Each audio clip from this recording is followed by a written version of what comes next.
Read the following statements regarding the liberal phase of Indian national movement. Okay, 1885 to 1905। दो statement यहाँ पे दिया हुआ है और हमें क्या बताना है करेक्ट आंसर, इनमें से सही क्या है। ओके, जो नीचे कोड दिए हुए हैं देखते हैं।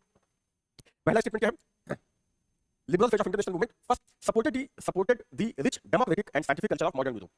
Rich democratic and scientific culture of modern Europe, yes ये तो सही है। जितने भी मॉडरेट नेशनलिस्ट थे लाइक दादा भाई नौरोजी, रमेश चंद्र, गोपाल कृष्ण गोखले, डब्ल्यू.सी. बनर्जी, सुरेंद्र नाथ बनर्जी, ये सब के सब वेस्टर्न एजुकेशन को प्रमोट करते थे। They themselves were influenced by the western ideas, right. तो जो वेस्टर्न लिबरल आइडियाज है, डेमोक्रेटिक आइडियाज है, वो खुद उससे बहुत ज्यादा प्रभावित थे, राइट। और ये खुद इंग्लैंड वगैरह में पढ़े थे ज्यादातर, ठीक है, आते जाते रहते थे। तो इनको क्या लगता था कि इंडिया भी ऐसा ही होना चाहिए, राइट, जैसा वो समय ब्रिटेन को देखते थे। और ये एक्सपेक्ट भी कर रहे थे कि जो ब्रिटिश गवर्नमेंट है वो इंडिया में भी वो सारी चीजें अप्लाई करेगी जो जैसा उनका अपना देश खुद है वैसा ही पॉलिटिकल सिस्टम सब कुछ, राइट। तो yes, statement 1 is right, they were inspired by और they supported the democratic and scientific culture of modern Europe, right. तो ये सही है। सेकंड क्या है? Strongly criticised the economic aspect of British imperialism, ये भी सही है, राइट।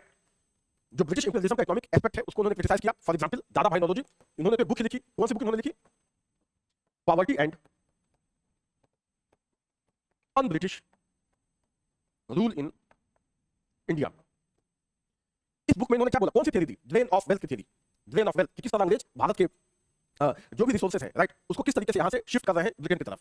तो पूरे डाटा के माध्यम से बिल्कुल अच्छे से उन्होंने एक्सप्लेन करके इस चीज को समझाया, right. So yes, they were critic of economic aspect of British imperialism. RC Dutt ने भी इसमें कंट्रीब्यूट किया। उन्होंने कौन सी बुक लिखी? Economic history of India, right. तो ये और भी मैंने बहुत सारे फैक्ट्स से रिलेटेड आपको बता दिए और ये दोनों ही स्टेटमेंट सही है, right. So here right answer